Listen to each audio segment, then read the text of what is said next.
راديو ألوان.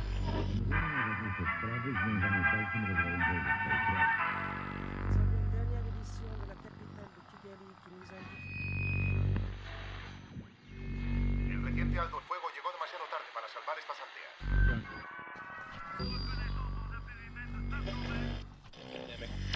Hoy el presidente Clinton manifestó su preocupación ante el deterioro de la situación.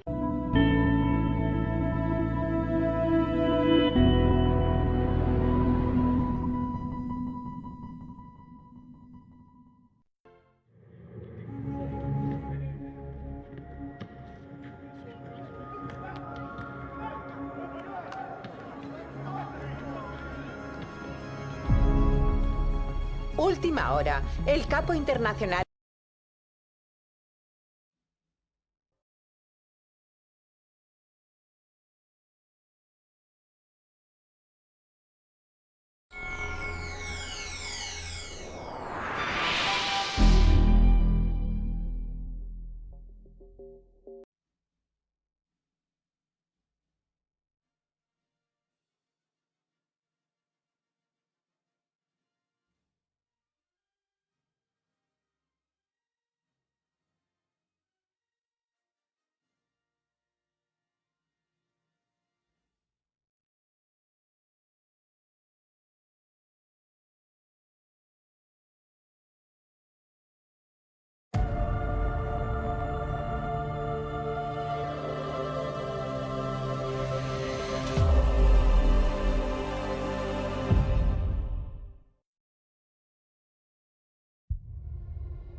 Dec nasce dentro de uma cultura que parece ter uma resposta simples para qualquer dúvida sobre o valor de um indivíduo.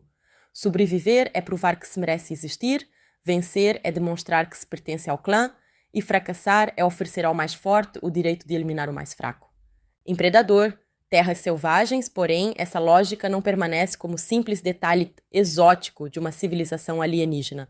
Ela se torna a primeira prisão que o protagonista terá de destruir. Dec é menor, menos imponente e aparentemente menos preparado do que os guerreiros que o cercam, condição suficiente para que seu próprio pai, Njor, líder do clã, o considere indigno de continuar vivo.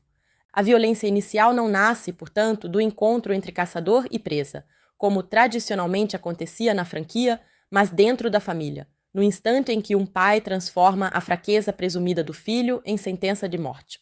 O irmão mais velho de Dec, Kuei, deveria executar essa sentença, mas escolhe desobedecer. Ao ajudá-lo a fugir, converte um simples conflito de sobrevivência em uma ferida emocional que acompanhará o jovem Yautja por toda a narrativa. É justamente dessa ferida que surge a obsessão de Dec. Ele não parte para Genna apenas porque deseja caçar uma criatura lendária chamada Kalisk, mas porque precisa transformar a própria existência em argumento, como se a cabeça de um monstro pudesse responder à pergunta que o pai já decidiu responder por ele. O planeta que escolhe para essa demonstração é descrito como um mundo da morte, um lugar em que a natureza inteira parece ter abolido a distinção confortável entre ambiente e predador. Plantas atacam, pequenos organismos explodem, criaturas se escondem em formas enganosas, o terreno ameaça continuamente quem tenta atravessá-lo. Dec chega carregando armas, treinamento e orgulho, mas descobre rapidamente que nenhum desses elementos possui valor absoluto diante de um ecossistema que não reconhece a reputação de seus visitantes. A ironia fundamental do filme começa aí. O personagem pertencente à espécie que durante décadas foi apresentada ao cinema, como o caçador definitivo, entra numa paisagem em que ele próprio precisa aprender a não morrer. A aventura se torna ainda mais inesperada quando Dec encontra Tia, uma sintética da Weyland Yutani parcialmente destruída, privada das pernas depois de uma tentativa fracassada de capturar o Kalisk. Ela fala demais para o gosto dele, conhece o planeta melhor do que ele, interpreta comportamentos que o Yautja não compreende e enxerga cooperação onde Dec foi educado para enxergar dependência vergonhosa. Ele, por sua vez, insiste inicialmente em chamá-la de ferramenta, reduzindo a companheira a um objeto útil para preservar a fantasia de que continua caçando sozinho. A imagem dessa dupla contém boa parte do humor e da estranheza do filme.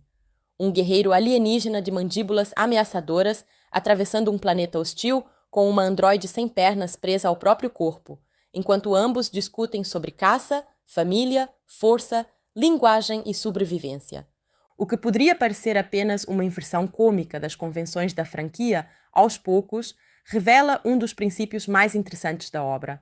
Dec precisa carregar literalmente alguém para aprender que força não significa necessariamente caminhar sozinho. Quando uma pequena criatura local, posteriormente chamada de Bud, passa a acompanhá-los, a composição se transforma novamente. O protagonista, que pretendia retornar para casa como matador solitário, começa a formar, quase contra a própria vontade, uma espécie de família improvisada, composta por seres que sua cultura jamais reconheceria como iguais. Uma máquina mutilada e uma criatura aparentemente insignificante. Tudo aquilo que Njor considerava fraqueza passa a surgir diante de Dec como possibilidade alternativa de existência. O filme constrói assim um paradoxo produtivo. Para tornar-se o guerreiro que desejava ser, Dec precisará abandonar precisamente a definição de guerreiro que recebeu de seu pai. Para compreender a caça, terá de aprender a proteger. Para derrotar um mundo que aparentemente tenta devorá-lo, terá de perceber que sobreviver não significa dominar todas as formas de vida que encontra. Essa mudança de perspectiva é o gesto estrutural mais importante de Predador, Terras Selvagens. Desde 1987, a criatura central da franquia funcionava principalmente como força externa que penetrava o mundo humano e reorganizava suas hierarquias de poder. Soldados, policiais, mercenários, exploradores ou guerreiros podiam imaginar-se fortes até encontrarem uma entidade tecnologicamente superior que os transformava em presa. Dan Trachtenberg inverte esse mecanismo ao perguntar o que aconteceria se o monstro observado de fora se tornasse o sujeito da experiência, não como simples curiosidade mitológica, mas como protagonista dramático dotado de medo, desejo, luto, vergonha e capacidade de transformação. O filme, lançado em 2025, coloca Dimitrius Schuster Koloamatangi no centro como Dec e Ellie Fanning, em dois papéis sintéticos, Tia e Tessa. A produção da 20th Century Studios foi dirigida por Trachtenberg a partir de roteiro de Patrick Eison, com história dos dois, e a versão oficial do estúdio registra 107 minutos de duração. A decisão de deslocar o predador de antagonista para protagonista poderia facilmente ter conduzido à domesticação completa de uma figura cuja força cultural depende em grande parte de sua opacidade. O perigo era evidente. Explicar demais o monstro poderia torná-lo banal, oferecer-lhe sentimentos reconhecíveis poderia diminuir sua ameaça, transformar sua brutalidade em heroísmo poderia apagar a alteridade que sustentou a franquia durante décadas. Trachtenberg escolhe enfrentar esse risco frontalmente.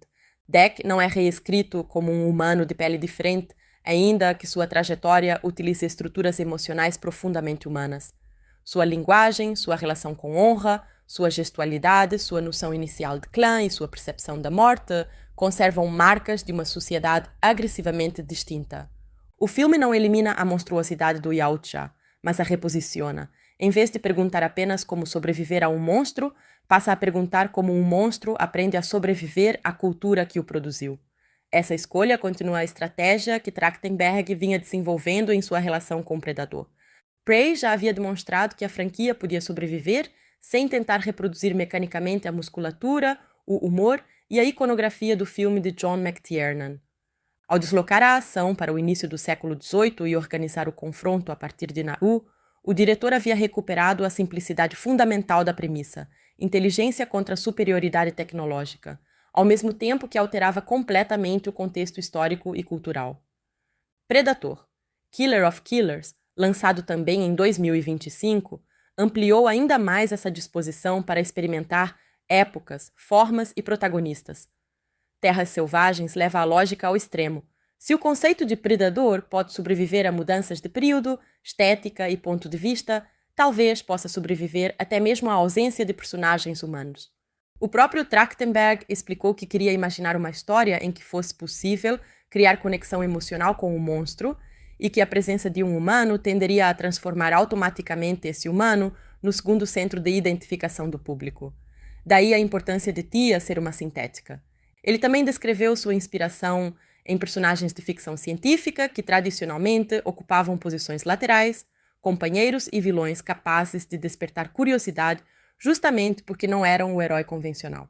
Em outras entrevistas, relacionou Deck a figuras como Conan, Mad Max e O Homem Sem Nome dos westerns de Sergio Leone, além de aproximar a construção visual do filme de referências tão diferentes quanto Terrence Malick, Frank Frazetta e o videogame Shadow of the Colossus. Essa mistura ajuda a compreender por que Terras Selvagens parece simultaneamente familiar e deslocado. É um filme de predador construído como aventura de iniciação, western extraterrestre, narrativa de sobrevivência, filme de dupla incompatível e fantasia de monstros. A abertura em Yautja Prime é essencial porque estabelece a diferença entre conhecer uma mitologia e experimentá-la dramaticamente. Durante anos, romances, quadrinhos, jogos e produções derivadas acumularam informações sobre os Yautja, seus códigos, suas armas e seus costumes. Mas informação não equivale necessariamente a cinema. Trachtenberg precisa transformar cultura em comportamento observável, e por isso escolhe começar não com uma aula sobre a sociedade Yautja, mas com uma situação em que suas regras produzem consequências imediatamente compreensíveis. O pai considera Deck uma falha. Quay escolhe protegê-lo. Deck descobre que amor fraterno pode existir dentro de uma cultura organizada em torno da supremacia guerreira, e essa proteção custa a vida de Quay. A partir daí, qualquer símbolo de honra que Deck procure estará contaminado pela lembrança de que a mesma ordem que ele deseja impressionar assassinou justamente a pessoa que demonstrou maior lealdade por ele. Quay possui relativamente pouco tempo de tela, mas sua função narrativa é enorme. Ele representa a primeira fissura na ideologia de Njoha, porque demonstra que um Yautja pode ser forte, sem aceitar cegamente a regra do mais forte. Seu gesto de enviar Deck para Gena é simultaneamente uma tentativa de salvamento e uma transferência simbólica de futuro. Ao colocar o irmão na nave, Quay garante que alguma possibilidade de mudança escape do mundo dominado pelo pai. Quando Njor o mata diante de Deck, cria-se uma dívida que, inicialmente, o protagonista interpreta de maneira equivocada. Ele acredita que precisa voltar mais poderoso, mais letal e mais coberto de troféus do que antes, como se pudesse vingar o irmão triunfando, segundo as mesmas normas que permitiram o assassinato. O arco do filme depende da lenta compreensão de que honrar Quay exige exatamente o contrário, rejeitar o sistema de valores que o matou. Gena funciona então como espaço de desprogramação. A palavra é particularmente adequada porque o filme constrói paralelos entre seres orgânicos e sintéticos, ambos condicionados por códigos que parecem definir o que podem ser. Deck foi programado culturalmente para acreditar que dependência é fraqueza, que clã é hierarquia, que liderança significa superioridade letal e que o valor de uma vida deve ser medido pela capacidade de destruir outras. Tia foi programada literalmente pela Weyland-Yutani, criada como instrumento de pesquisa e coleta dentro de uma estrutura corporativa que transforma organismos em recursos exploráveis. As duas formas de programação parecem incompatíveis, mas produzem efeitos semelhantes. Ambos foram ensinados a existir para um sistema que os considera substituíveis. A primeira experiência de Deck no planeta revela o grau de inadequação de sua preparação. Ele chega armado como representante de uma civilização tecnologicamente avançada, mas Rena não se comporta como campo neutro no qual armas superiores garantem domínio. A vegetação possui agressividade. Os organismos menores podem transformar-se em ameaças e a distinção visual entre superfície segura e perigo é constantemente sabotada. O filme utiliza essa hostilidade não apenas para multiplicar obstáculos, mas para inverter a relação tradicional entre predador e cenário. Nos filmes anteriores, a selva, a cidade ou a paisagem geralmente eram lugares que o caçador explorava melhor do que suas vítimas. Sua camuflagem e seus sensores convertiam o espaço em extensão da vantagem tecnológica. Em Gena, Deck não controla o ambiente. Ele precisa lê-lo. Essa necessidade produz uma mudança epistemológica. Caçar deixa de significar localizar um alvo e passa a significar compreender relações. Tia formula essa ideia quando insiste que sobreviver a Rena depende de aprender Gena. E a frase acaba funcionando como chave para todo o filme. Deck começa acreditando que o universo é hierárquico. Existe o mais forte, existe o mais fraco, existe quem caça e quem é caçado. O planeta demonstra algo mais complexo. um sistema em que cada organismo possui funções, defesas e vínculos que não podem ser reduzidos a uma escala única de poder. Uma criatura pequena pode fornecer uma arma decisiva, uma planta aparentemente passiva pode matar, um monstro gigantesco pode não ser simplesmente agressor. Aquilo que parece presa pode tornar-se aliado. A sobrevivência depende menos de ocupar o topo da pirâmide do que de perceber que talvez não exista pirâmide alguma. É nesse contexto que Tia se torna mais do que companheira cômica. Sua ausência de pernas poderia ser usada apenas como gag visual, mas o filme transforma a mutilação numa forma de complementaridade. Ela possui conhecimento, linguagem, capacidade analítica e disposição para a comunicação. Dec possui mobilidade, força física e experiência de combate. Nenhum deles está inteiro segundo os critérios de autossuficiência que suas respectivas culturas parecem valorizar, mas juntos funcionam melhor do que funcionariam isoladamente. Há algo deliberadamente material nessa ideia. O filme não fala de cooperação apenas por meio de diálogos abstratos. Ele obriga os corpos a cooperarem. Dec carrega Tia. Tia orienta Dec. Em determinado momento, a distribuição de membros, armas, informações e movimentos torna-se quase uma coreografia sobre dependência. A interpretação de Elle Fanning é decisiva para impedir que esse mecanismo se torne excessivamente programático. Tia possui energia verbal, curiosidade, ironia e uma alegria quase inconveniente diante do estoicismo do parceiro. Como sintética, ela poderia repetir o modelo clássico da máquina fria que gradualmente descobre emoções. Mas Terras Selvagens realiza uma inversão mais interessante. Tia parece emocionalmente expansiva desde o início, enquanto Dec é quem precisa aprender uma linguagem afetiva que sua sociedade tratou como deficiência. Fanning constrói a personagem com rapidez mental e mobilidade facial, usando a fala não apenas para comunicar informação, mas para criar ritmo. Dec responde frequentemente com silêncio, irritação ou gestos, e o contraste transforma muitas conversas em pequenos duelos de temperamento. Esse contraste é especialmente valioso porque o protagonista fala uma língua Yautja desenvolvida de maneira mais sistemática para o filme.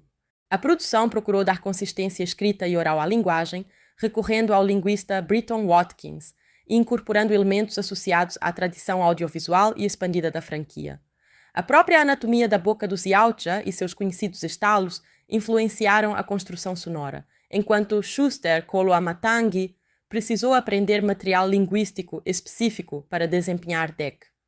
A opção poderia ter produzido distanciamento, mas ocorre o contrário. Como grande parte da performance precisa atravessar língua inventada, próteses e tratamento digital do rosto, o espectador é estimulado a observar postura, respiração, inclinação da cabeça, velocidade dos movimentos e pausas. Schuster Koloamatangi enfrenta, nesse sentido, um dos desafios mais curiosos do filme. O rosto clássico do predador foi concebido para causar choque, não para sustentar close-ups emotivos durante uma jornada de amadurecimento. As mandíbulas externas, a ausência de lábios humanos convencionais e a estrutura facial monstruosa não oferecem os mesmos caminhos expressivos de um rosto humano. A produção combinou o trabalho corporal do ator, traje físico e aprimoramento digital para ampliar a capacidade emotiva de Dec sem apagar sua identidade visual. O resultado é importante para a tese estética do filme. Não precisamos transformar o rosto do monstro em rosto humano para começar a interpretá-lo como sujeito. Os melhores momentos de Dec são justamente aqueles em que sua transformação não é anunciada por discursos. Quando ele tolera a presença de Bud, quando protege em vez de simplesmente eliminar, quando escuta Tia apesar da resistência, quando percebe que perdeu armas, mas ganhou conhecimento do ambiente, o filme constrói uma pedagogia silenciosa. Sua postura muda gradualmente. O guerreiro que inicialmente tenta afirmar superioridade diante de tudo passa a olhar antes de atacar. O caçador que chama a companheira de ferramenta começa a reagir à ameaça contra ela como ameaça contra alguém pertencente ao seu círculo. O filho que deseja provar o próprio valor ao pai começa a imaginar que talvez o pai seja incapaz de atribuir valor a qualquer coisa que não reproduza sua brutalidade. Bud intensifica essa transformação porque introduz uma forma de vínculo ainda menos racionalizada. Tia pode ser justificada como aliada útil, mas a pequena criatura não oferece inicialmente uma vantagem estratégica que Dec possa utilizar como desculpa confortável. Sua presença parece banal diante da grandiosidade da missão, e justamente por isso possui importância simbólica. O protagonista aprende a conviver com algo pequeno, vulnerável e aparentemente irrelevante para sua caça, qualidades que ecoam as acusações feitas contra ele próprio. Quando protege Bud, Deck começa sem perceber a proteger uma imagem deslocada de si mesmo. O gesto contém uma espécie de reconhecimento entre excluídos que não precisa ser verbalizado. A sequência ao redor da fogueira é talvez o momento em que Terras Selvagens revela com maior clareza que deseja ser também um filme sobre ternura entre criaturas. Trachtenberg comentou que a cena em que Bud imita Deck foi concebida em diálogo direto com uma sequência de Tubarão e destacou o prazer de produzir um momento carinhoso que não depende de personagens humanos. A referência é significativa porque Tubarão é um dos grandes filmes sobre a transformação de um animal em força cinematográfica de terror, enquanto aqui o gesto de citação é transferido para uma cena de aproximação. A monstruosidade visual deixa de impedir a intimidade. Pelo contrário, a intimidade passa a existir justamente entre seres que, vistos por uma perspectiva humana tradicional, poderiam ser classificados apenas como monstros. Esse deslocamento toca num problema histórico do cinema de ficção científica, a tendência a utilizar o não-humano como espelho simplificado da humanidade. Alienígenas, robôs e criaturas frequentemente existem para representar nossas virtudes ou medos, e Terras Selvagens não está totalmente fora dessa tradição. Deck, Tia e Bud são compreensíveis porque suas relações acionam categorias afetivas familiares como luto, amizade, família, rejeição e cuidado. Contudo, o filme torna esse antropomorfismo mais interessante ao retirar seres humanos da equação. A humanidade torna-se uma linguagem ética sem precisar aparecer biologicamente na tela. O paradoxo é simples. Um filme sem humanos pergunta continuamente o que consideramos humano. A conversa sobre lobos é central nesse processo. Tia tenta explicar a Deck uma ideia de liderança baseada na proteção do grupo, contrastando com a crença de que o alfa seria apenas o indivíduo que mata mais. Deck inicialmente interpreta a história por meio de sua própria programação cultural e entende apenas a parte compatível com o que já acredita. A cena dramatiza algo básico sobre linguagem. Ouvir palavras não significa compreender conceitos. Tia oferece uma definição, mas Deck precisa viver experiências que tornem essa definição inteligível. Só mais tarde, depois de perder, ser capturado, reconhecer vínculos e confrontar a memória de Quay, ele consegue reorganizar a ideia de força. Esse princípio ajuda a diferenciar o arco do protagonista de uma simples narrativa sobre alguém que descobre amizade.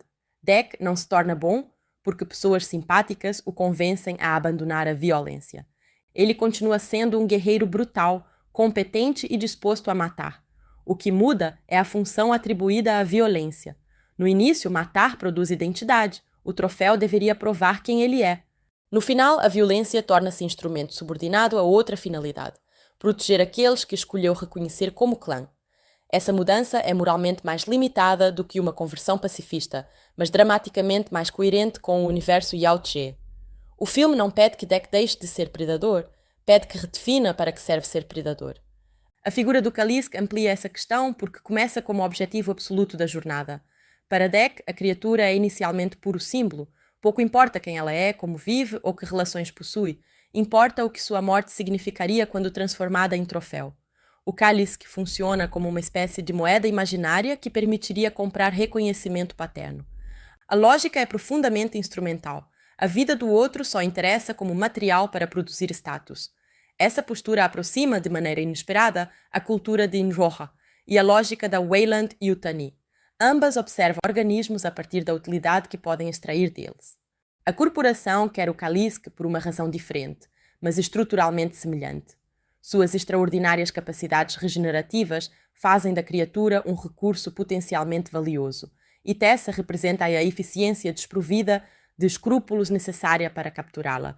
A Weyland Yutani é um dos elementos que aproximam explicitamente Terras Selvagens do universo de Alien. Conexão que deixa de funcionar apenas como brincadeira para fãs quando percebemos seu papel temático.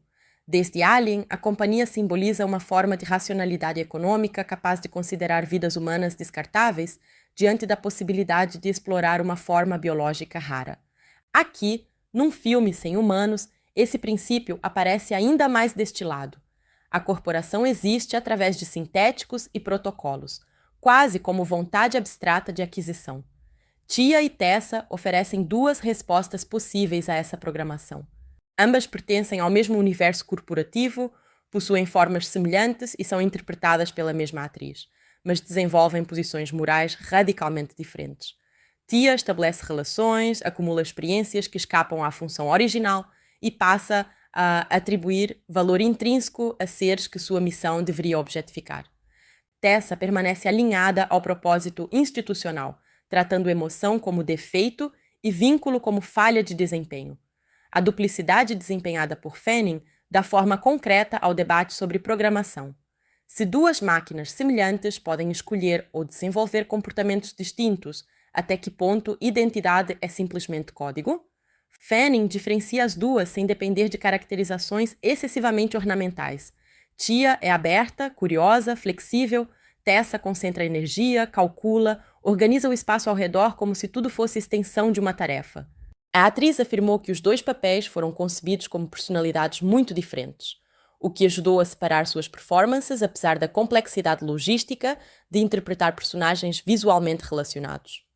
A duplicação produz um efeito particularmente interessante quando pensamos na relação entre corpo e consciência.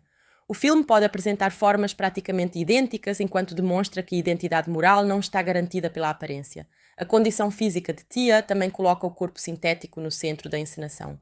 Em boa parte do filme, a personagem existe como torso carregado por Deck, situação que poderia diminuir sua agência, mas frequentemente produz o contrário. Como ela não pode deslocar-se sozinha com facilidade, sua presença obriga a câmara e a coreografia a inventarem maneiras de integrar sua inteligência ao movimento do protagonista. Fanning precisou desenvolver uma fisicalidade particular para o papel, inclusive trabalhando movimentos de braços e posturas que reforçassem a natureza artificial da personagem. Quando suas pernas voltam a participar da ação, o filme explora o caráter modular do corpo sintético de maneira que mistura humor, estranheza e combate. A modularidade de Tia é um contraste fascinante com o corpo de Deck. O Yautja possui organismo singular, marcado por cicatrizes, vulnerabilidade e herança biológica. A sintética pode ser desmontada, reparada, reconectada e potencialmente substituída. No entanto, é Deck quem começa a história tratando a identidade como programa rígido, enquanto Tia demonstra maior plasticidade. Ela sabe que foi construída, mas não considera a construção destino absoluto. Essa diferença permite que Terras Selvagens explore uma ideia recorrente da ficção científica contemporânea. Liberdade talvez não dependa de não ter sido programado, porque seres humanos e culturas também programam comportamentos. Liberdade pode estar na capacidade de examinar o programa e recusar alguma parte dele. A relação entre Deck e Tia é construída a partir dessa reciprocidade. Ela ensina o protagonista a interpretar o ecossistema, mas ele também oferece a ela uma experiência que a retira do circuito utilitário da corporação. Ambos inicialmente descrevem o outro através de categorias instrumentais. Deck insiste que Tia é ferramenta. A estrutura corporativa de que ela vem trataria Deck como organismo potencialmente analisável ou obstáculo operacional. À medida que convivem, essas categorias falham. A mudança não ocorre por sentimentalismo repentino, mas porque a experiência concreta torna impossível continuar reduzindo o outro à função. O roteiro de Patrick Eisen, a partir da história concebida com Trachtenberg, é particularmente eficiente na maneira como objetos e organismos apresentados como perigos retornam posteriormente com novas funções. A ecologia de Rena não é apenas decoração digital destinada a preencher a tela com criaturas extravagantes. O protagonista aprende propriedades específicas do ambiente e depois converte esse aprendizado em estratégia. O princípio dramatúrgico é quase clássico. Aquilo que no primeiro ato ameaça destruir Deck torna-se recurso no terceiro. Não porque a natureza mudou, mas porque sua relação com ela mudou. O conhecimento substitui o equipamento perdido. Esse desenho confere satisfação particular à preparação para o resgate de Tia. Depois de ser capturado e submetido à lógica da Weyland-Yutani, Deck não recupera simplesmente seu arsenal para retornar ao estado anterior. Ele improvisa. Organismos, substâncias e mecanismos naturais observados durante a travessia tornam-se equivalentes funcionais de armas Yautja. Trachtenberg comentou que o desenvolvimento das criaturas e da flora esteve ligado à necessidade narrativa de substituir progressivamente o armamento convencional de Deck. O detalhe revela uma concepção inteligente de world building. Construir mundo não é produzir catálogo de monstros, mas criar elementos capazes de participar do drama. Há também uma dimensão quase videogamística nessa progressão, e não por acaso Shadow of the Colossus aparece entre as influências assumidas. Deck chega a uma região, encontra uma ameaça, aprende uma regra, perde recursos, adquire conhecimento, enfrenta a criatura maior e reorganiza seu repertório. Cada segmento parece adicionar uma mecânica à sobrevivência. Entretanto, o filme evita transformar-se numa sequência vazia de fases, porque cada aprendizagem ecológica corresponde a alguma transformação emocional. Aprender a usar Gehenna significa aprender a deixar de impor sobre Gehenna a lógica que trouxe de casa. O planeta não é apenas nível de dificuldade, é professor. Visualmente, essa concepção exige que o espaço seja simultaneamente legível e surpreendente. Jeff Cutter, que já havia colaborado com Trachtenberg em Prey, retorna à fotografia, e as filmagens principais ocorreram na Nova Zelândia, país cuja variedade de paisagens oferece uma base física especialmente adequada para ambientes alienígenas. A produção combinou locações, desenho prático e extensivo trabalho de efeitos visuais. Trachtenberg chegou a afirmar que todos os planos do filme passaram por algum tipo de intervenção de efeitos. O dado poderia sugerir artificialidade total, mas o resultado mais interessante nasce justamente da negociação entre material e digital. Gehenna funciona melhor quando parece possuir peso, textura e clima antes de parecer espetáculo. A composição frequentemente coloca Deck como figura relativamente pequena dentro de paisagens amplas, procedimento que enfraquece temporariamente sua aura de predador absoluto. O Yautja, que dominava enquadramentos em outros filmes aqui, pode ser absorvido pelo terreno, cercado por formações maiores, atravessando superfícies cuja escala relativiza sua força. Esse uso da paisagem aproxima o filme do western, gênero em que o território frequentemente mede o personagem antes que o personagem possa dominá-lo. Também explica a referência a Leone. O guerreiro solitário, o horizonte hostil e a economia de gesto funcionam como códigos transportados para uma aventura extraterrestre. Ao mesmo tempo, a influência atribuída a Terrence Malick oferece contraponto curioso à brutalidade. Malick costuma relacionar personagens a paisagens através de luz, movimento orgânico e contemplação, enquanto Predador tradicionalmente associa natureza à ocultação e à ameaça. Terras Selvagens combina as duas possibilidades. Gehenna pode ser bela e mortal no mesmo instante. Uma forma vegetal pode sugerir delicadeza antes de revelar mecanismo defensivo. O planeta pode parecer sublime justamente porque não foi organizado para o conforto de quem o contempla. O filme reconhece que a natureza não precisa ser benevolente para produzir maravilhamento. A iconografia de Frank Frazetta acrescenta outra camada. Corpos guerreiros, criaturas colossais, armas primitivas convivendo com imaginação fantástica e paisagens quase míticas encontram correspondência evidente na maneira como Deck é enquadrado. Apesar da tecnologia Yautja, muitas imagens preferem enfatizar lâminas, silhuetas, combate corporal e confronto entre escalas. O resultado é uma ficção científica que frequentemente parece fantasia bárbara transportada para outro planeta. Essa mistura é coerente com o personagem. Deck pertence a uma espécie capaz de viagens interestelares, invisibilidade e armamento energético, mas sua identidade cultural permanece profundamente associada ao ritual da caça e ao valor corporal do duelo. Essa contradição sempre esteve presente no conceito do predador. Poucas criaturas populares da ficção científica combinam tecnologia tão avançada com uma ideologia tão ritualizada de combate. Os Yautja podem atravessar sistemas estelares, mas desejam provar-se através de confrontos fisicamente perigosos. Poderiam matar à distância com enorme facilidade, mas procuram adversários capazes de oferecer resistência. Usam recursos futuristas para sustentar uma ética que parece arcaica. Terras Selvagens finalmente transforma essa contradição em matéria interna do drama. Deck não questiona a caça em si, mas começa a questionar o sistema social que decide antecipadamente quem merece caçar. Por isso, o filme pode ser lido como narrativa sobre masculinidade sem precisar reduzir a cultura Yautja à alegoria direta da sociedade humana. Niohar representa uma forma extrema de autoridade patriarcal que confunde cuidado com fraqueza e entende a continuidade do grupo como processo de eliminação dos considerados insuficientes. Quay, por outro lado, possui força comprovada e ainda assim escolhe proteger o irmão. Dec começa desejando a aprovação do primeiro e termina realizando, em escala ampliada, o princípio ético do segundo. O conflito não ocorre entre força e sensibilidade, mas entre duas definições de força. Essa distinção é importante porque narrativas críticas da masculinidade frequentemente caem numa oposição simplista segundo a qual violência seria sempre falsa força e vulnerabilidade seria verdadeira força. Terras Selvagens permanece num universo de ação em que capacidade física importa e violência resolve conflitos concretos. Dec precisa lutar, suportar dor, improvisar armas e derrotar inimigos. O filme não abandona esse prazer genérico. O que faz é reorganizar a finalidade dessas competências. Bravura sem vínculo produz njor. Competência colocada a serviço de outros produz a possibilidade de um clã diferente. O luto por Quay é o ponto em que essa diferença adquire maior espessura. Dec não possui vocabulário emocional elaborado para expressar o que perdeu. Sua cultura parece oferecer principalmente raiva como forma legítima de sofrimento, então o personagem canaliza o luto para a missão de caça. Durante boa parte da narrativa, o Kalisk funciona como recipiente deslocado dessa raiva. Se ele matar a criatura, poderá voltar para casa. Se voltar com o troféu, poderá confrontar o pai. Se o pai reconhecer seu valor, talvez a morte do irmão adquira algum sentido. O problema é que nenhuma dessas etapas pode realmente reparar a perda.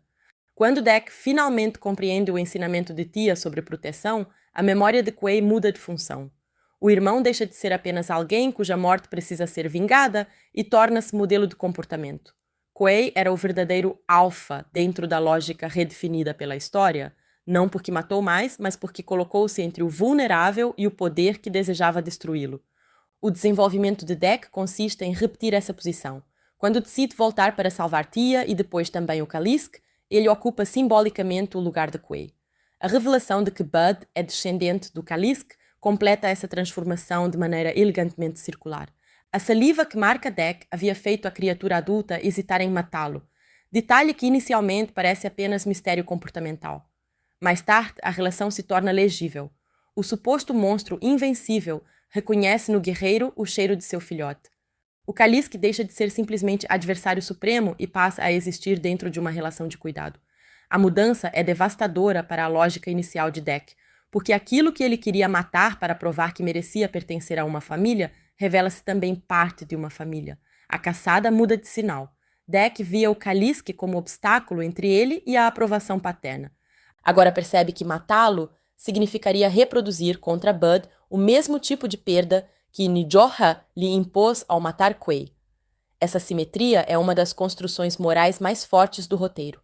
O protagonista poderia tornar-se cópia do pai sem perceber. Njorha destrói um vínculo fraterno em nome de um código. Dec destruiria um vínculo entre criatura e filhote em nome do mesmo código. A decisão de proteger o Kalisk é, portanto, mais do que compaixão por um animal. É recusa ativa da repetição. O conceito de troféu também se transforma. Tradicionalmente, os predadores retiram crânios e colunas como signos de vitória, convertendo corpos inimigos em memória material de superioridade. Terras Selvagens conserva essa iconografia, mas altera seu sentido no terceiro ato. Dec continua interessado em retornar com prova de conquista, só que o troféu final não é o corpo do ser que havia saído para matar. O objeto que leva para Njor registra uma batalha diferente, ligada à defesa de seu novo grupo e à derrota de uma força que queria instrumentalizar todos ao redor. O ritual permanece, mas o conteúdo do ritual foi subvertido. A entrada mais agressiva da Weyland-Yutani no enredo também permite ao filme trocar momentaneamente de registro. Até então, Gena impõe perigos orgânicos, imprevisíveis e ecologicamente integrados. A corporação traz outra forma de ameaça, padronizada, tecnológica, replicável, administrada. Seus sintéticos parecem unidades de uma máquina maior, e Tessa atua como prolongamento desse sistema. A mudança faz com que o planeta mortal pareça, paradoxalmente, menos cruel do que a organização racional que chega para explorá-lo. Gena mata porque é Gena.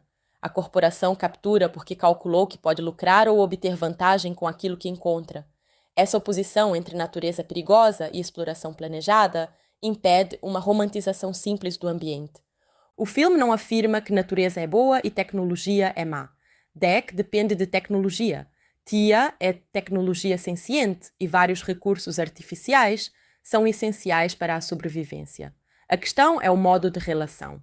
A lógica da Weyland-Yutani busca extrair propriedade funcional. A aprendizagem de Dec passa a exigir observação e adaptação. Uma relação transforma tudo em recurso disponível. A outra começa a reconhecer limites e interdependências. Tessa é a personagem que mais claramente encarna a ausência dessa interdependência. Diante da mudança de Tia, ela interpreta a emoção como defeito, porque seu modelo de eficiência não consegue reconhecer valor numa decisão que prejudique a missão em favor de um vínculo. A ameaça de desativação reforça que ela mesma também vive sob coerção. Isso torna a personagem mais interessante do que uma simples vilã robótica. Tessa reproduz a violência do sistema que a considera descartável. Em vez de questionar o mecanismo que pode eliminá-la por fracasso, ela intensifica sua obediência. O paralelo com Dec é novamente preciso. No início, ambos vivem sob autoridades dispostas a descartá-los. Njor quer eliminar o filho inadequado. A estrutura corporativa ameaça desativar sintéticos que não cumpram função. Dec responde buscando aprovação antes de descobrir possibilidade de ruptura. Tessa responde aprofundando conformidade. Tia representa uma terceira possibilidade, porque seu afastamento não depende de derrotar fisicamente a autoridade de imediato. Começa com a criação de relações que tornam a ordem recebida moralmente intolerável. Esses três caminhos permitem que o filme pense identidade como negociação entre origem e escolha. Nenhum personagem pode apagar aquilo que foi. Dec continua Yautja, Tia continua sintética, Bud continua criatura de Gena. A emancipação não exige assimilação a uma humanidade ausente. Isso é crucial. O final não recompensa Dec, transformando-o num sujeito mais humano no sentido superficial. Recompensa-o por criar uma versão diferente de pertencimento, usando elementos de sua própria cultura. A própria ideia de clã é preservada. Dec não conclui que clãs são ruins ou que todo vínculo coletivo deve ser abandonado. Ele conclui que o clã não precisa ser definido exclusivamente por sangue, hierarquia e capacidade de matar. Ao chamar Tia e Bud de seu clã, reorganiza um conceito ancestral em torno de escolha e proteção. Trata-se de uma ideia conhecida nas narrativas contemporâneas sobre família encontrada, mas o contexto Yautja impede que ela seja completamente genérica. O efeito nasce justamente do contraste entre a ternura do conceito e a aparência ameaçadora dos seres que o encarnam. A chegada ao complexo da Weyland-Yutani prepara o filme para converter tudo o que aprendeu em espetáculo de ação. Dec e Bud infiltram-se no espaço tecnológico carregando consigo o conhecimento ecológico adquirido. E a ação funciona melhor porque não é mero intervalo entre cenas dramáticas. Ela é a própria demonstração do arco do protagonista. Cada improvisação indica que Dec agora observa o mundo de maneira diferente. Aquilo que antes o desarmou, agora amplia sua capacidade de combate. Essa lógica produz um prazer específico no espectador, o prazer de reconhecer preparação e consequência. Plantas, criaturas, substâncias e comportamentos que pareciam episódios isolados retornam como peças de estratégia.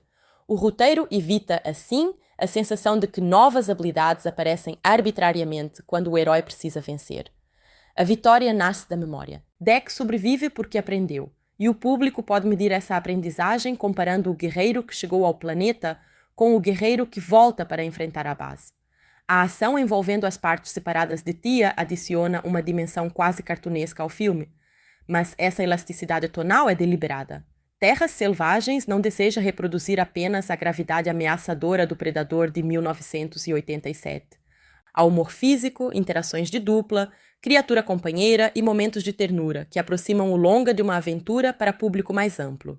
Essa escolha foi também industrialmente significativa. O filme recebeu classificação PG-13 nos Estados Unidos, uma mudança em relação à tradição de classificação mais restritiva dos principais títulos anteriores da série. Para alguns espectadores, essa abertura tonal inevitavelmente representa perda. O Predador nasceu cinematograficamente como presença de horror dentro de um filme de ação, e parte de sua força estava na brutalidade inesperada, no corpo mutilado, na sensação de que uma criatura quase invisível observava homens que se acreditavam invulneráveis. Transformá-lo em herói de aventura, acompanhado por uma personagem espirituosa e uma criatura menor, significa abandonar parte desse registro.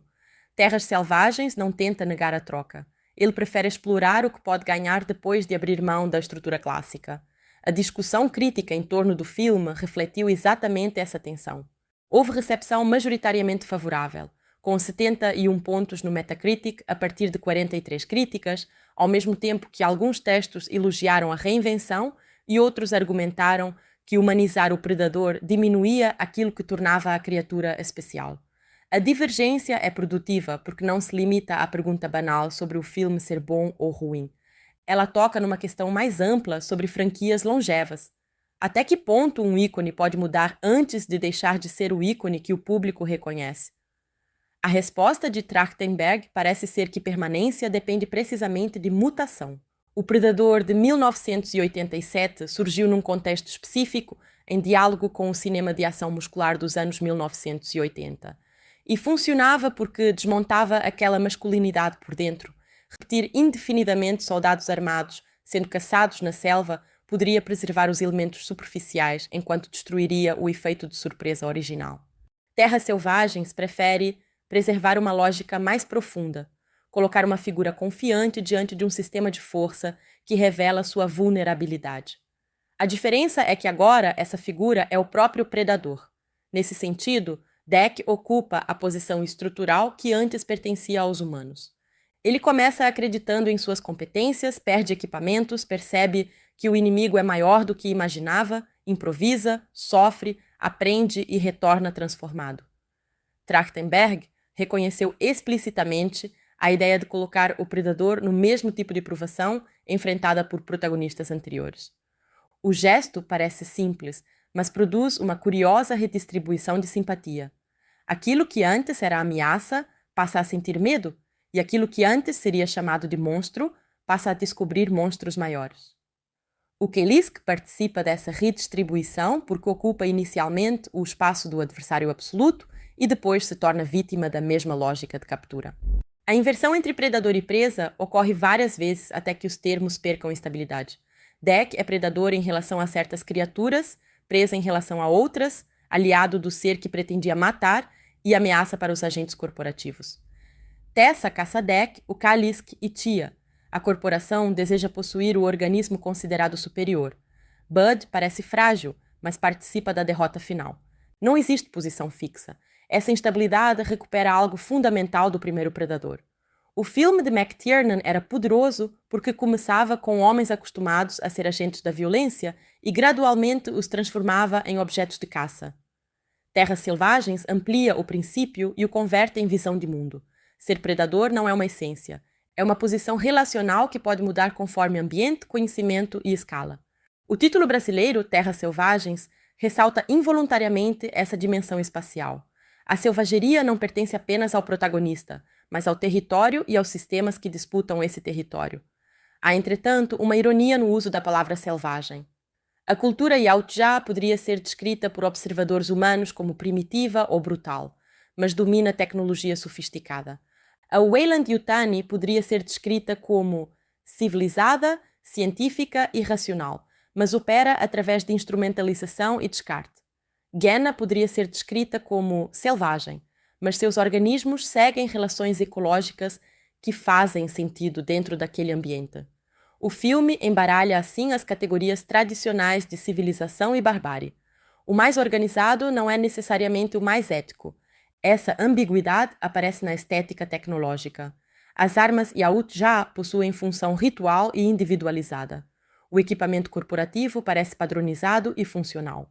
Deck estabelece relação quase pessoal com suas ferramentas, sobretudo com elementos associados a Quay. Para a Weyland-Yutani, equipamento e sintéticos pertencem ao mesmo horizonte utilitário. Quando Tessa utiliza recursos tomados dos Yautja, o gesto possui valor simbólico porque transforma a memória em apropriação. Recuperar o armamento do irmão significa para Deck recuperar também uma narrativa que a corporação tentou converter em simples ferramenta. O confronto com Tessa utilizando maquinaria pesada inevitavelmente convoca a memória de Alien e Aliens. Terras Selvagens não trata da aproximação entre as franquias como revelação clandestina. O nome Weyland-Yutani já carrega décadas de associações e a iconografia tecnológica reforça o parentesco. Ainda assim, o filme evita depender completamente do crossover como espetáculo autorreferencial. O elemento Alien serve ao tema porque oferece a contraposição perfeita para os Yautja, uma corporação que caça vida extraterrestre por interesse e sintéticos que podem tanto reproduzir quanto desafiar esse interesse. A presença da Weyland-Yutani também reorganiza retrospectivamente a história das duas franquias no imaginário popular. Durante décadas, encontros entre Alien e Predador foram apresentados principalmente como choque de monstros, uma promessa de confronto baseada em marcas reconhecíveis. Terras Selvagens sugere algo diferente. Talvez o vínculo mais interessante não esteja em colocar um xenomorfo diante de um Yautja, mas em permitir que instituições, tecnologias e filosofias de cada universo contaminem narrativas uma da outra. O crossover deixa de ser somente duelo e passa a ser world building.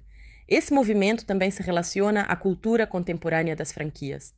Grandes estúdios são constantemente pressionados a produzir universos interconectados, referências, participações e pistas para continuações. O risco é transformar cada filme em publicidade do próximo. Terras Selvagens certamente não está fora dessa lógica, sobretudo porque seu final abre novas possibilidades e a presença corporativa estimula especulações sobre encontros futuros. Mas a obra preserva suficiente autonomia dramática para que a conexão funcione dentro do arco de Dec. A Weyland-Yutani não aparece apenas para gerar aplauso de reconhecimento. Ela se torna antagonista porque sua filosofia contradiz a aprendizagem do protagonista. O terceiro ato concentra essas tensões. Libertar Tia é simultaneamente ação de amizade e recusa da lógica, segundo a qual seres são ferramentas. Libertar o Kalisk representa o abandono definitivo da missão que deveria provar o valor de Dec. Proteger Bud significa reconhecer responsabilidade por alguém menor. Enfrentar Tessa significa confrontar a obediência absoluta de outro ser programado. Todas as linhas convergem para uma mesma pergunta. O que alguém faz quando aquilo que aprendeu a desejar entra em conflito com aquilo que aprendeu a amar? A morte do Kalisk adiciona a amargura necessária a uma história que poderia tornar-se excessivamente reconfortante. Mesmo depois de Dec escolher proteção, escolha não equivale a poder absoluto. Ele não consegue impedir toda a perda. A criatura que deveria ser troféu torna-se alguém cuja sobrevivência importa justamente a tempo de sua morte adquirir peso. Esse deslocamento emocional mede o progresso do protagonista. No começo, a morte do Kalisk significaria sucesso. Agora significa fracasso parcial, luto e motivo adicional para romper com a lógica que o trouxe até ali. Bud, por sua vez, sobrevive e essa sobrevivência transforma Dec em guardião de uma continuidade que não lhe pertence biologicamente. Ele passa de filho rejeitado a figura responsável por proteger o descendente de outra criatura. O movimento ecoa a noção de família encontrada, mas também inverte a obsessão paterna de Njur com seleção. Enquanto o pai elimina o descendente considerado inadequado, Dec protege um filhote de espécie diferente. Um pensa o clã como pureza, o outro passa a pensá-lo como compromisso. O retorno a Yautja Prime é por isso muito mais importante do que um simples epílogo de vingança. Dec retorna ao lugar de origem carregando uma identidade que aquele lugar não sabe reconhecer. O gesto clássico da jornada heróica, partir, enfrentar provações, adquirir conhecimento e voltar, é utilizado aqui para mostrar que o verdadeiro retorno não consiste em reintegrar-se ao antigo sistema. Ele volta justamente para demonstrar que não precisa mais da integração que desejava. A apresentação do troféu a Njor parece inicialmente cumprir o ritual esperado. Dec prova competência, atravessou o planeta mortal e retorna com evidência de vitória. Em uma narrativa convencional sobre filho subestimado, esse seria o momento em que o pai reconheceria o erro, oferecendo finalmente aprovação e restabelecendo a harmonia. Terras Selvagens recusa essa reconciliação porque entende que o problema nunca foi apenas Njor ter avaliado mal a força do filho. O problema é a estrutura moral pela qual o pai acredita possuir direito de decidir quais vidas merecem continuar. Quando Nior ainda tenta negar ao filho o reconhecimento e ordena nova violência, Dec finalmente percebe que nenhuma quantidade de excelência satisfará uma autoridade fundada na necessidade de dominar. Essa percepção é relevante muito além da aventura. Muitas narrativas de amadurecimento tratam a aprovação parental como recompensa final, reforçando a ideia de que o indivíduo precisa apenas demonstrar seu valor de maneira suficiente. Aqui, o amadurecimento consiste em compreender que existem juízes cuja aprovação não deve ser desejada. O duelo entre pai e filho encerra então a primeira história do filme. Dec vence não apenas porque se tornou combatente superior, mas porque deixou de organizar sua identidade em torno do olhar paterno. Niohar tenta recuperar controle, oferecendo-lhe lugar no clã, mas a proposta chega tarde demais. O filho já descobriu que pertencimento pode ser construído em vez de concedido. A recusa é mais decisiva do que a vitória física.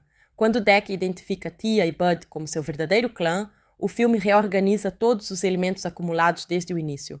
Quay morreu para impedir que o clã biológico destruísse o irmão. Tia colocou em risco a própria posição para ajudar Dec. Bud estabeleceu vínculo fora de qualquer linguagem compartilhada. O clã deixa de ser genealogia e torna-se prática. Pertencer é proteger e ser protegido. A destruição final de Nioh por Bud possui violência e humor negro típicos da franquia, mas também completa a inversão iniciada em Genna. O pequeno ser que parecia mascote cresce e demonstra capacidade brutal, lembrando que aparências de fraqueza sempre foram enganosas naquele universo. Dec era chamado de pequeno, Bud parecia pequeno, Tia estava literalmente incompleta. Os três personagens tratados em algum momento como inadequados revelam formas de poder que os sistemas dominantes foram incapazes de reconhecer. A aparição de uma grande nave Yautja no horizonte e a revelação de que ela está associada à mãe de Dec abrem o filme para continuação, mas possuem também interesse temático. Depois de passar toda a narrativa tentando resolver a herança paterna, o protagonista descobre que sua história familiar é maior do que o pai que tentou defini-lo. A imagem funciona como expansão literal e simbólica. Há outra origem, outra autoridade possível e outro conflito além do horizonte. O filme termina não com estabilidade, mas com identidade suficientemente forte para enfrentar a próxima instabilidade. Esse final revela como Terras Selvagens utiliza a estrutura de coming of age sob a armadura de ficção científica. Dec começa adolescente no sentido narrativo, mesmo que categorias humanas de idade não devam ser aplicadas literalmente ao Yautja. Ele deseja provar-se, interpreta a tradição como verdade absoluta, mede valor por reconhecimento externo e reage à humilhação com demonstração de força. A jornada transforma esses impulsos em autonomia. Tornar-se adulto significa escolher quais partes da herança merecem continuidade. A diferença é que o filme não rejeita completamente a tradição. Dec continua caçador, continua usando armas e Yautja, continua valorizando coragem e competência, continua respondendo ao desafio final com prontidão guerreira. Sua emancipação é seletiva. Isso confere mais densidade à narrativa porque evita a ideia simplista de que crescimento exige abandonar tudo o que veio antes. O protagonista preserva capacidades e símbolos, mas altera o código moral que os organiza. A música de Sarah Schachner e Benjamin Wallfisch participa dessa negociação entre legado e novidade. Ambos chegaram ao projeto depois de experiências anteriores, ligadas à fase recente comandada por Trachtenberg, e a trilha procura sustentar tanto escala épica quanto estranheza ambiental. Em vez de tratar a partitura apenas como mecanismo de intensificação durante combates, o filme precisa musicalmente acompanhar um protagonista cuja aparência sugere ameaça, mesmo em cenas de vulnerabilidade. Isso cria um desafio de identificação. Se a música sublinhasse constantemente Dec como monstro, seria difícil acompanhar sua interioridade. Se o convertesse rapidamente em herói tradicional, perderia o atrito produzido por sua natureza. A solução passa por alternar peso, pulsação, texturas eletrônicas e momentos mais expansivos. O desenho musical participa da passagem entre caça, contemplação, camaradagem e combate sem apagar o caráter alienígena do mundo. O desenho de som é igualmente importante porque a franquia Predador sempre dependeu de uma assinatura acústica poderosa. Estalos, respiração, vocalizações e tecnologia construíram historicamente a presença da criatura antes mesmo de sua visibilidade completa. Ao colocar um Yautja no centro, Terras Selvagens precisa transformar sons antes associados ao medo em componentes de linguagem cotidiana. O familiar ruído ameaçador passa a carregar nuances de hesitação, irritação e resposta. Essa transformação sonora resume o projeto do filme. Um mesmo sinal pode significar algo diferente dependendo da posição do espectador. O clique que antes anunciava perigo pode agora indicar pensamento. A silhueta que antes fazia um humano congelar pode agora parecer pequena diante de uma paisagem. A arma que antes representava vantagem invencível pode ser perdida nos primeiros obstáculos. Trachtenberg não destrói os signos da franquia, mas altera sua gramática. A montagem acompanha essa gramática ao alternar momentos de exploração relativamente pacientes com explosões rápidas de ação. A estrutura precisa equilibrar descoberta ecológica, desenvolvimento da dupla, ameaça corporativa e progressão rumo ao Kalisk. Em seus melhores trechos, cada sequência cumpre mais de uma função. Uma ameaça ambiental oferece espetáculo e ensina uma regra. Uma conversa engraçada revela diferença cultural. Um objeto recuperado prepara ação futura. Uma pequena criatura simpática produz vínculo e, posteriormente, reconfigura o sentido do antagonista. Esse nível de economia ajuda a explicar por que o filme parece mais compacto do que sua quantidade de ideias sugeriria. A cultura Yautja, planeta novo, criaturas inéditas, linguagem construída, conexão com Alien, dupla de protagonistas, drama familiar, comentários sobre programação, ação de monstros e preparação para sequências futuras. Um filme menos disciplinado poderia parecer catálogo. Terras Selvagens frequentemente evita isso ao fazer com que diferentes elementos se encontrem dentro de uma mesma cadeia causal. Ainda assim, a densidade também possui custos. Certos aspectos da cultura Yautja permanecem simplificados porque precisam servir ao arco de Dec. Njord funciona sobretudo como encarnação extrema de uma ideologia, e o filme oferece relativamente pouco espaço para mostrar variações dentro daquela sociedade. Isso pode deixar a impressão de que um universo cultural complexo é reduzido à oposição entre brutalidade tradicional e família encontrada. Para uma obra que finalmente coloca a espécie no centro, seria possível desejar maior ambiguidade social. Essa limitação se relaciona a um risco inevitável da humanização. Quanto mais Dec precisa ser imediatamente compreensível, mais sua sociedade tende a utilizar conflitos reconhecíveis pelo público. Pai autoritário, irmão protetor, jovem excluído, necessidade de aprovação, descoberta de amizade. São estruturas universais no sentido industrial da palavra. O ganho é acessibilidade emocional. A perda potencial é estranheza antropológica. É por isso que a língua inventada e a corporalidade de Schuster Koloamatangi são tão importantes. Elas devolvem alteridade onde o roteiro oferece familiaridade. Podemos reconhecer a dinâmica familiar sem esquecer que os corpos, sons, armas e rituais pertencem a outra espécie. O filme funciona melhor quando mantém esse duplo movimento, permitindo empatia sem completa domesticação. A performance digital do rosto de Dec participa da mesma tensão. A tecnologia poderia exagerar expressões para facilitar a leitura humana, aproximando o Yautja de uma animação convencional. Em vez disso, os momentos mais convincentes preservam resistência. O espectador precisa trabalhar um pouco para interpretar.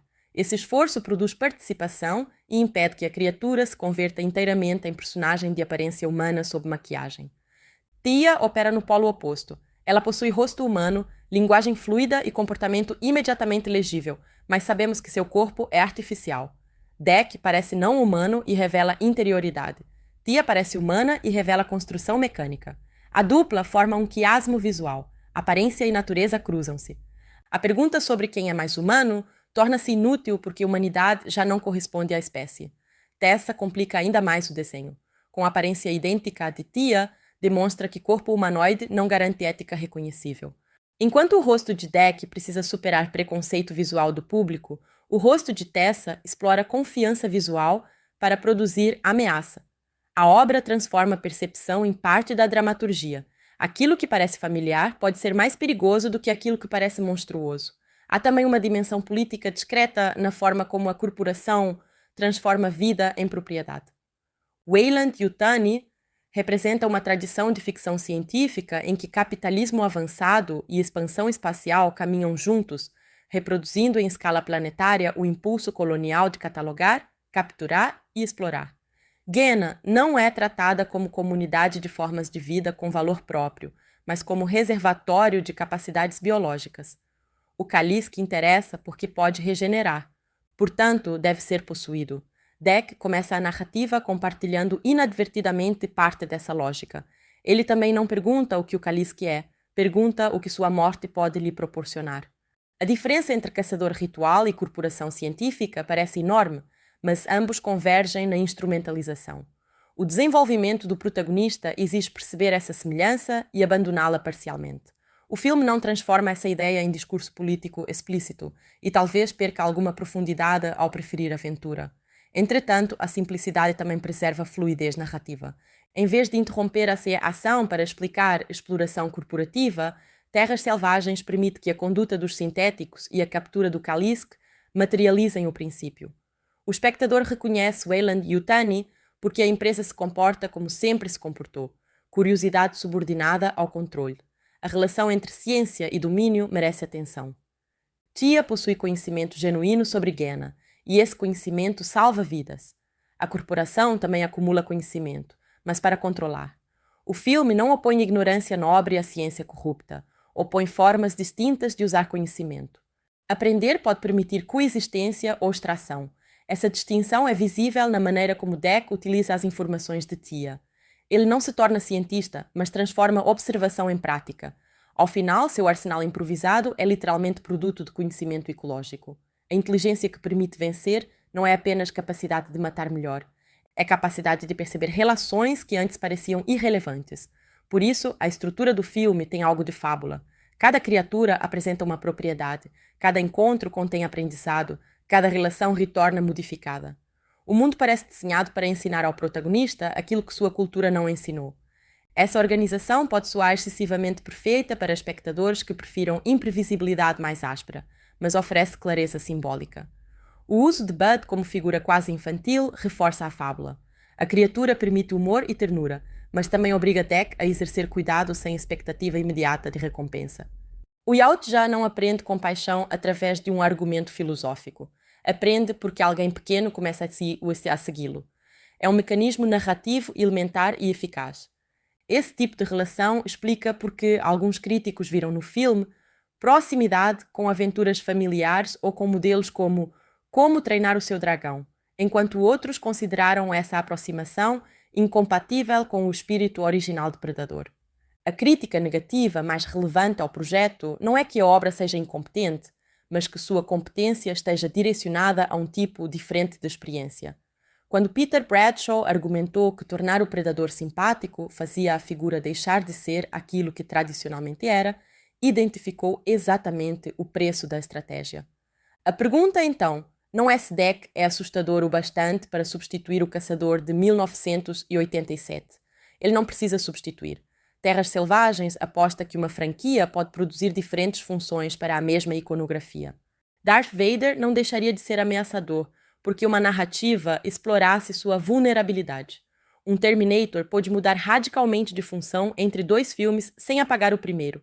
A cultura popular é capaz de manter versões contraditórias de um ícone simultaneamente. Aliás, a comparação com Terminator 2 é particularmente útil.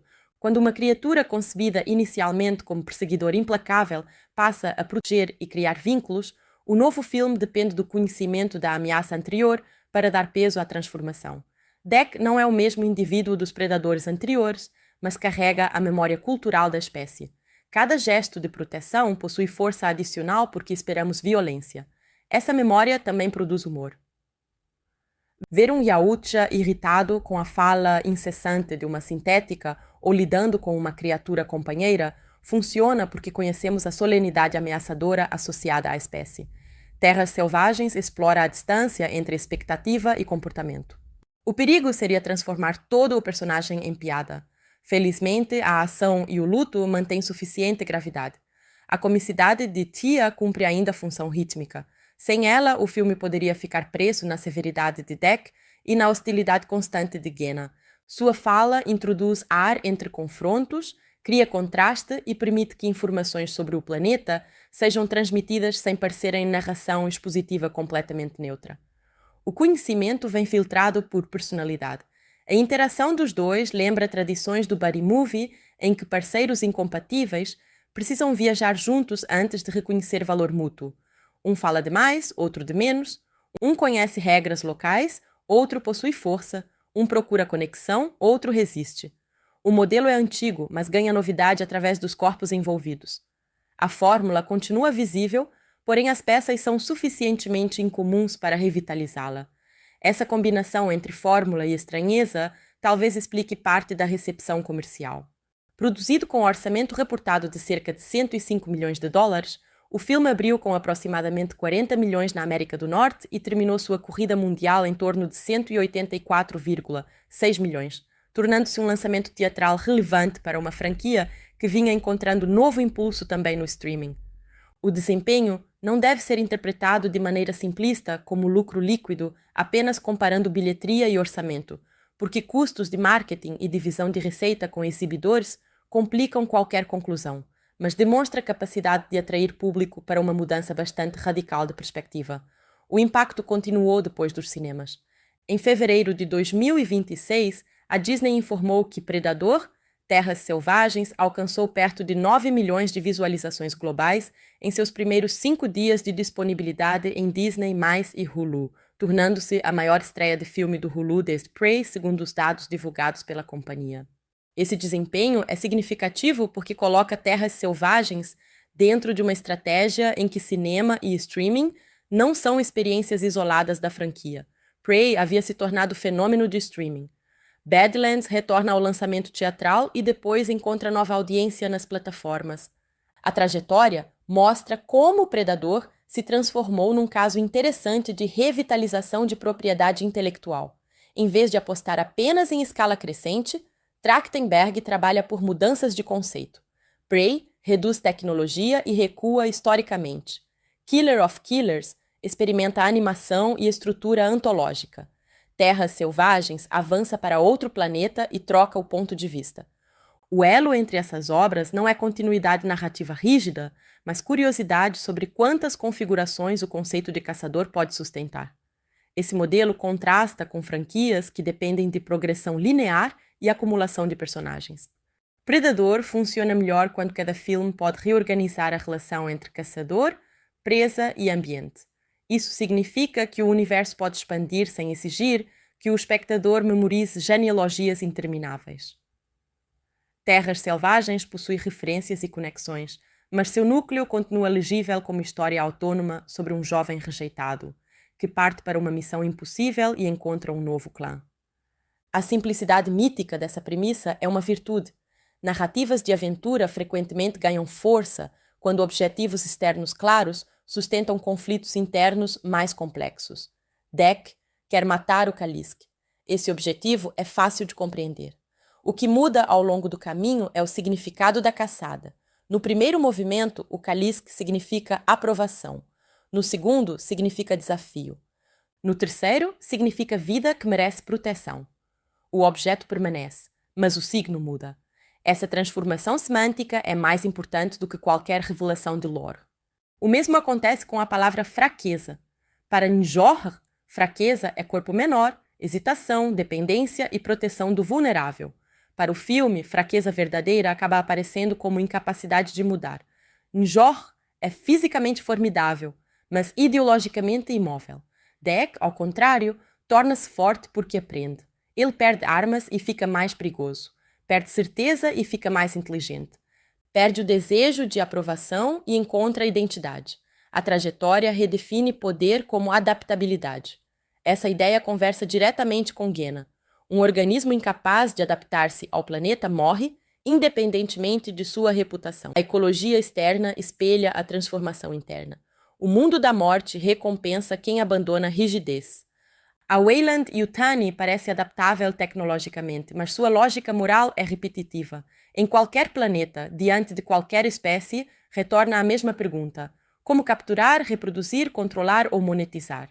Sua inteligência instrumental é enorme, sua imaginação ética é mínima. Tia rompe essa repetição porque sua experiência produz diferença. A personagem sintetiza uma das teses centrais do filme. Consciência talvez seja a capacidade de permitir que o encontro com o outro altere aquilo que faríamos.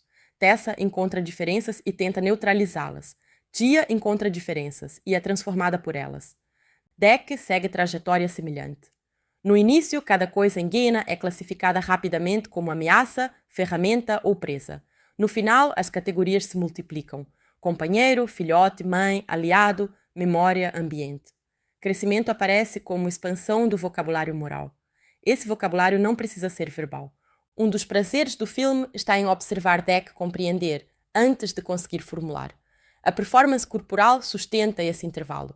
Sua humanidade, se quisermos usar a palavra, aparece primeiro no comportamento. É revelador que a obra não inclua personagens humanos. Isso impede o atalho de fazer um humano explicar ao monstro como sentir. Tia pode possuir rosto humano, mas sua condição sintética preserva o jogo conceitual. Nenhum personagem biologicamente humano possui monopólio da ética. Essa ausência também altera o estatuto do espectador. Somos visitantes num filme em que nossa espécie não é centro de gravidade. A câmara não precisa retornar constantemente a um rosto humano para validar emoção. É uma pequena experiência de descentralização dentro de um blockbuster. Naturalmente, o antropocentrismo não desaparece completamente, pois a narrativa foi criada para público humano e utiliza modelos emocionais humanos. Mas a escolha formal ainda importa. Durante quase 2 horas, somos convidados a aceitar que drama, humor, luto e pertencimento existem entre entidades que não compartilham nossa biologia. Esse gesto aproxima Terras Selvagens de uma linhagem de ficção científica interessada em ampliar a definição de pessoa. Blade Runner perguntava sobre memória e humanidade dos replicantes. Alien colocava humanos diante de uma vida radicalmente indiferente. Outras obras exploraram inteligências artificiais como espelhos morais. Aqui, um Yautja e uma sintética tornam-se protagonistas de uma história sobre liberdade em relação ao próprio programa. A comparação não significa que Terras Selvagens possua a mesma densidade filosófica dessas referências. É uma aventura de ação rápida, construída para espetáculo e franquia. Contudo, suas melhores ideias surgem justamente porque temas abstratos estão incorporados em decisões físicas: carregar alguém, abandonar uma caça, resgatar um inimigo, recusar um pai. A materialidade dessas escolhas impede que a filosofia se torne palestra. Dec não declara longamente que descobriu nova ética. Ele volta. Ele protege. Ele chama de clã aqueles que escolheu. Essa economia também dá força ao momento em que o pai oferece reintegração. Em outro ponto da história, Dec teria aceitado imediatamente. Agora, a oferta perdeu valor. O desejo desapareceu antes que o objeto fosse conquistado. Há algo de profundamente libertador nessa estrutura. Muitas histórias ensinam que devemos perseverar até obter aquilo que queremos. Terras Selvagens propõe possibilidade mais madura. Às vezes, crescer significa descobrir que o prêmio ao qual dedicamos a jornada foi definido por alguém que não merecia definir nosso valor. O troféu, a aprovação e o lugar no clã eram metas reais, mas pertenciam a uma versão anterior de Dec. O planeta não apenas o torna capaz de conquistá-las, torna-as insuficientes. Essa é a diferença entre treinamento e transformação. Por isso o filme funciona melhor quando lido menos como história sobre um predador bonzinho e mais como história sobre revisão de código moral. Dec não abandona a violência, orgulho ou gosto pelo desafio. Ele abandona a crença de que essas características bastam para formar uma identidade. A pergunta sobre o que faz um predador continua aberta. Talvez seja a capacidade de caçar, talvez disciplina, talvez ritual. Terras Selvagens acrescenta possibilidade nova. Um predador pode ser aquele que escolhe o que vale a pena defender. Essa mudança também devolve significado ao título original Badlands, mesmo que o nome brasileiro enfatize Terras Selvagens. A Terra Ruim não é apenas planeta perigoso.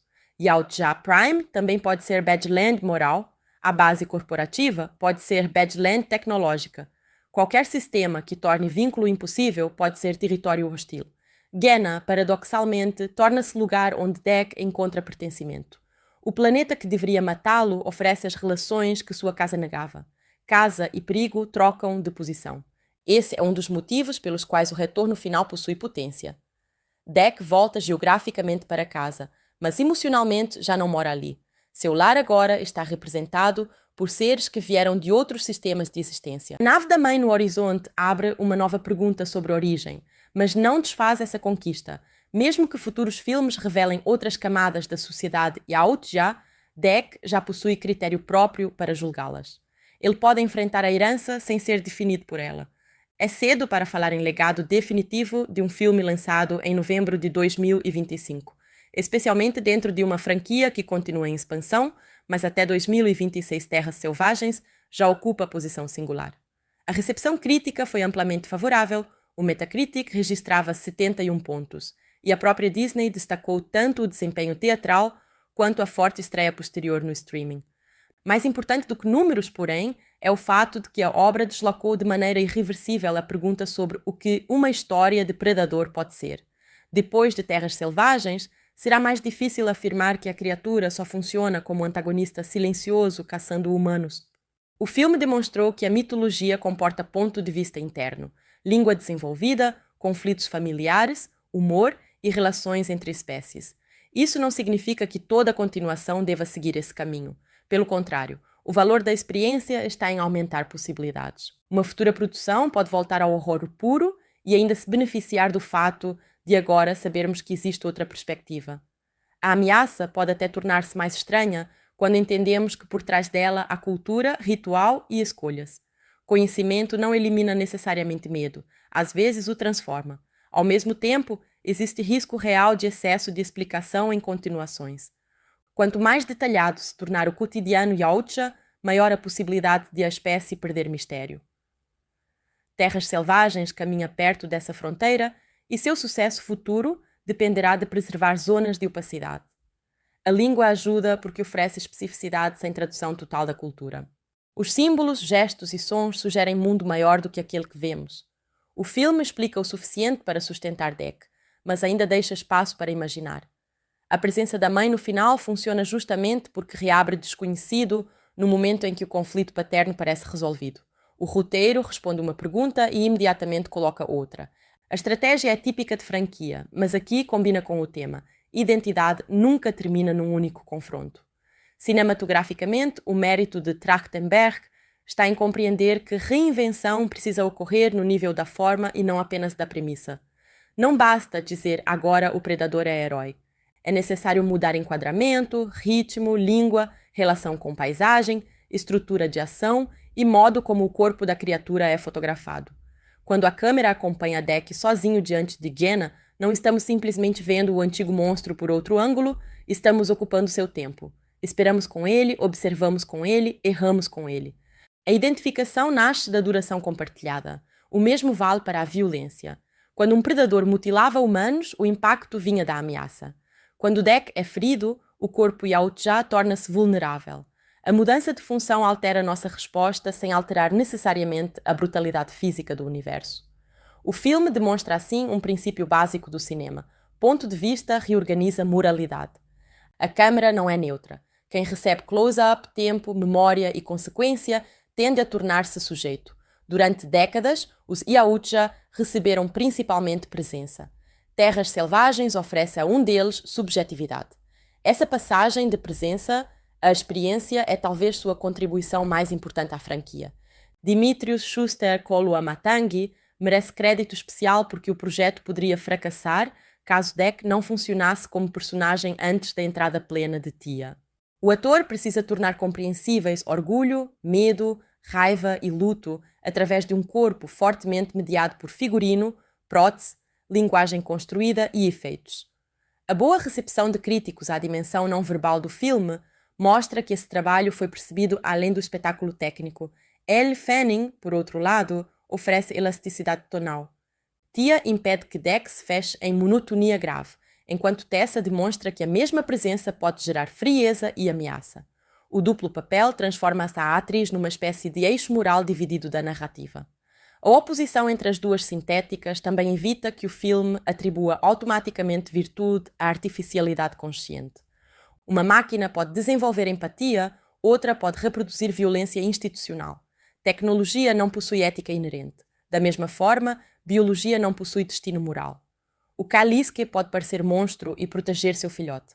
Dec pode pertencer à cultura predatória e escolher cuidado. Bud pode parecer indefeso e tornar-se poderoso. Toda a narrativa trabalha contra julgamentos baseados em aparência inicial. O menor Yautja é mais adaptável. A máquina mutilada possui integridade moral. O monstro caçado é pai ou mãe protetora. A criatura pequena carrega força inesperada. O líder respeitado é moralmente frágil. A inversão torna-se método. Esse método poderia tornar-se previsível se cada expectativa fosse simplesmente revertida, mas o filme evita em parte a mecânica porque não transforma opostos em absolutos. Dec continua violento. O Kaliske continua perigoso. Jenna continua mortal. Complexidade surge quando perigo e valor coexistem. Proteger o Kaliske não significa negar que ele seja criatura aterradora. Amar um monstro não exige fingir que deixou de ser monstro. Talvez essa seja a ideia mais fértil de Terras Selvagens. A cultura popular costuma humanizar criaturas retirando seus traços monstruosos, como se empatia dependesse de torná-las menos estranhas. Trachtenberg tenta caminho diferente. Mantém mandíbulas, brutalidade, linguagem alienígena e corpo ameaçador. Mas pede que o público encontre afetividade dentro dessas formas. Nem sempre a tentativa funciona com igual sutileza. Alguns diálogos explicam temas que já estavam claros pela ação.